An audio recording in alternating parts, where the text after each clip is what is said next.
IPL-ൽ മലയാളി സാന്നിധ്യമായി സഞ്ജു സാംസൺ മാത്രമല്ല, സച്ചിൻ ബേബി മാത്രമല്ല, വിഷ്ണു വിനോദ് മാത്രമല്ല, മലപ്പുറം പെരിന്തൽമണ്ണക്കാരനായിട്ടുള്ള വിഘ്നേഷ് പുത്തൂരുമുണ്ട്. പറഞ്ഞു വരുന്നത് മറ്റൊന്നുമല്ല, മുംബൈ ഇന്ത്യൻസിന് വേണ്ടി കളിക്കുന്ന താരമാണ് Vignesh Puthur. What A dream start IPL, what a performance. സാക്ഷാൽ മുംബൈ ഇന്ത്യൻസിന്റെ മുൻ നായകനായിട്ടുള്ള രോഹിത് ശർമ്മയെ മാറ്റി ഇമ്പാക്ട് സബ് ആയിട്ട് വിഘ്നേഷ് പുത്തൂർ വരുന്നു. What a performance. താരത്തിന്റെ ആദ്യ IPL ഡെബ്യൂ മത്സരം വെറും 4 ഓവറിലൊന്ന് 32 റൺസ് വിട്ടുകൊടുത്ത് 3 വിക്കറ്റാണ് അദ്ദേഹം സ്വന്തമാക്കിയിട്ടുള്ളത്. എടുത്തു പറയേണ്ട കാര്യം തന്നെയാണ്.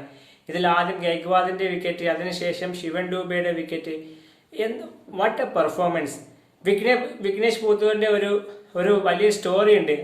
മുംബൈ ഇന്ത്യൻസിന്റെ ട്രയൽസിന് KCLയിലൊക്കെ വളരെ മികച്ച പ്രകടനം പുറത്തെടുക്കുന്നു. മുംബൈ ഇന്ത്യൻസ് വിഘ്നേഷ് പുത്തൂരിന്റെ ബോളിംഗ് ഒക്കെ കണ്ടിട്ട് ഒരു ഇംപ്രസീവ് ആകുന്നു.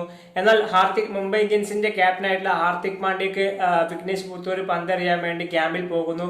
ഈ ഹാർദിക് പാണ്ഡ്യ നമുക്കറിയാം, ഒരുവിധം സ്പിൻ ബോളർമാരെയൊക്കെ അടിച്ച് തൂഫാനാക്കുന്ന പ്ലെയറാണ്. വിഘ്നേഷ് പുത്തൂർ എറിഞ്ഞ സമയത്ത്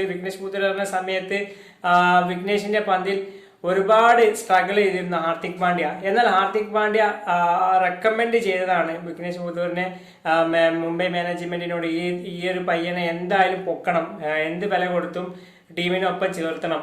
ഏതായാലും ആദ്യ ഡെബ്യൂ മത്സരത്തിൽ വിഘ്നേഷ് അടിപൊളി പ്രകടനമാണ് കാഴ്ചവെച്ചത്.